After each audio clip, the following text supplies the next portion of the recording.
Hello everyone, मैं रोशनी यादव एक बार फिर से आप सभी का स्वागत करती हूं आपके अपने यूट्यूब चैनल पर। जैसे कि मैं आप लोगों को जॉब से रिलेटेड नोटिफिकेशन की जानकारी अपने चैनल के माध्यम से देती रहती हूं, तो आप हमारे चैनल को ज़रूर सब्सक्राइब करके रखें ताकि आपको सही समय पर सही जानकारी मिलती रहे। तो फिर चलिए आज हम आप लोगों को एक अपडेट देने वाले हैं जिसमें कि कार्यालय छत्तीसगढ़ व्यावसायिक परीक्षा मंडल को लेकर के है। जैसे कि आप सभी को पता है कि जो भी एग्ज़ाम से रिलेटेड छत्तीसगढ़ के एग्ज़ाम से रिलेटेड हम admit card, result, model answer और दावा आपत्ति ये सब करते हैं, उसमें जो है सीजी व्यापम का जो वेबसाइट है उसके बारे में हम यहाँ पे चर्चा करेंगे। जो कि बहुत अभ्यर्थियों का कहना है कि अभी अभी हाल ही में मॉडल आंसर जारी हुए हैं जो कि सीजी सेट का है और मार्शल का जो एक मॉडल आंसर जारी हुआ था जिसमें दावा आपत्ति करने के लिए भी दिया गया है। तो काफ़ी अभ्यर्थियों को जो है इसमें प्रॉब्लम्स हो रही हैं दावा आपत्ति करने में, या फिर जो लिंक है वो अच्छे से नहीं चल रहा है, जो वेबसाइट है वो अच्छे से नहीं चल पा रहा है। तो इसका जो कारण है उसके बारे में हम डिटेल में जानकारी आपको देंगे और कैसे उसको हमें ठीक करना है ये भी हम बताएंगे, ठीक है। तो यहाँ पे जो व्यापम द्वारा आयोजित परीक्षाओं हेतु जो प्रोफाइल है उसमें पंजीकरण तथा पुराने प्रोफाइल को क्या करना है, अपडेट करने के लिए जो है ये सूचना है वो जारी किया गया है, जिसमें जो छत्तीसगढ़ की व्यावसायिक परीक्षा मंडल द्वारा जो आयोजित विभिन्न प्रवेश पात्रता हो या फिर भर्ती हो अन्य परीक्षाओं को लेकर के जो सुविधा की दृष्टि से प्रोफाइल पंजीकरण लागू किया गया है, ठीक है। उसमें अभ्यर्थियों को व्यक्तिगत जानकारी बार बार भरनी नहीं होती है, लेकिन जो प्रोफाइल पंजीकरण सिर्फ एक बार करना होता है तथा इसी प्रोफाइल पर जो अभ्यर्थी हैं लॉगिन करके अपने जो ऑनलाइन आवेदन कर यहाँ पे इसका जो 27 तारीख दूसरा महीना 2025 को है ना यहाँ पे, तो व्यापम की जो पुरानी वेबसाइट है उसके स्थान पे क्या किया गया है, नई वेबसाइट अपडेट की गई है, नई वेबसाइट जारी किया गया है जिसका लिंक ये है यहाँ पे दिया गया है। आप देख सकते हैं यहाँ पे प्रारंभ किया गया है। तो इसके लिए आप लोगों को क्या करना पड़ेगा, सभी अभ्यर्थियों को, तो अभ्यर्थी जिन्होंने पुरानी वेबसाइट में प्रोफाइल पंजीकरण करा लिया है उन्हें क्या करना है, नए जो वेबसाइट है उसमें अपना क्या करना है, ऑनलाइन आवेदन करने के लिए प्रोफाइल को क्या करना पड़ेगा, अपडेट करना पड़ेगा। और प्रोफाइल को अपडेट करने के लिए अभ्यर्थियों को अपने पूर्व जो प्रोफाइल लॉगिन किए हैं और पासवर्ड है उसके माध्यम से अपडेट करना पड़ेगा, ऑनलाइन ही करना है।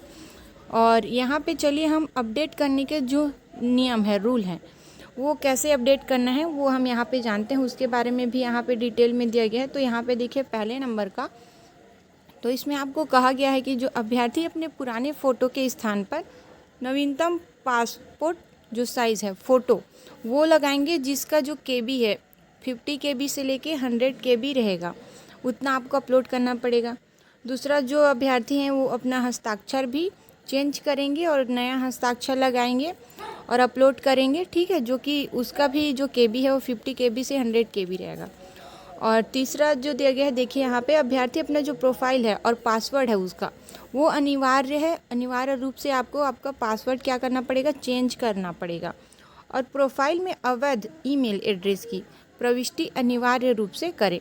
यदि जो कोई अभ्यर्थी है जो दिव्यांग है तो नए वेबसाइट में उल्लेखित दिव्यांगता के प्रकार का आपको चयन करना पड़ेगा और अपना प्रोफाइल जो है वो अपडेट करना पड़ेगा।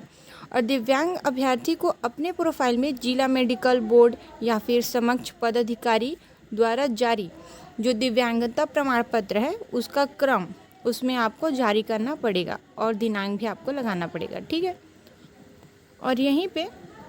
छठवां में देख लीजिए क्या है, तो इसके अतिरिक्त जो भी अभ्यर्थी हैं वो अपने प्रोफाइल को क्या करेंगे, व्यक्तिगत जानकारी में कोई सुधार करना चाहते हैं तो नए वेबसाइट में अपने प्रोफाइल में लॉगिन में जा कर के अनिवार्य रूप से आप क्या कर सकते हैं, वहाँ पे सुधार कर सकते हैं। तो फिर जिन अभ्यर्थियों ने व्यापम के वेबसाइट में पूर्व में अपने जो प्रोफाइल पंजीकरण नहीं किए हैं वे व्यापम के नए वेबसाइट पर प्रोफाइल बनाएंगे। अगर लॉगिन नहीं हुए हैं, नए अभ्यर्थी हैं, तो उनका अगर प्रोफाइल लॉगिन नहीं हुआ है वो जा कर के अपने क्या करेंगे, नए वेबसाइट पे, व्यापम के नए वेबसाइट पे जो कि यहाँ पे दिया है, देखो वेबसाइट, इस पर आपको जा कर के लॉगिन करना है, ठीक है, पुराने पे नहीं करना है लॉगिन, है ना। और यहीं जो कि आप वहाँ पे लॉगिन करेंगे तो फिर जो व्यापम की परीक्षाओं में ऑनलाइन आवेदन के लिए प्रोफाइल पंजीकरण करना तो अनिवार्य है और प्रोफाइल में अभ्यर्थी द्वारा दी गई जो व्यक्तिगत जानकारी है वो ऑनलाइन आवेदन में आता है तथा अभ्यर्थी के ऑनलाइन आवेदन आधार पर ही व्यापम द्वारा ऑनलाइन प्रवेश पत्र एवं परीक्षा प्रमाण पत्र जारी किया जाता है। तो अभ्यर्थी प्रोफाइल में अपनी व्यक्तिगत जानकारी सावधानी पूर्वक भरें, अपडेट करते समय भी और लॉगिन करते समय भी, ताकि आपको कोई दिक्कत ना हो। ठीक है। और ये जो जानकारी है वो आप लोगों के लिए बहुत ज़्यादा ज़रूरी थी, क्योंकि सुनने में आ रहा है और देखा जा रहा है कि मैं भी कुछ दिनों से जो सीजी व्यापम की वेबसाइट है उसमें मैं जब लॉगिन करती हूँ तो बहुत सारी प्रॉब्लम्स आती हैं, नेटवर्क इश्यूज़ भी आती हैं और अच्छे से वो नहीं चल पा रही। तो ये आप लोगों के लिए बहुत महत्वपूर्ण हो जाता है। अगर आपको हमारा वीडियो पसंद आया हो तो आप ज़रूर लाइक करें और शेयर करें और हमारे चैनल को सब्सक्राइब करें और ज़्यादा से ज़्यादा आप इस वीडियो को शेयर करें ताकि जिसे भी ये प्रॉब्लम हो रही है वो जा करके अपना प्रोफाइल है उसे अपडेट कर ले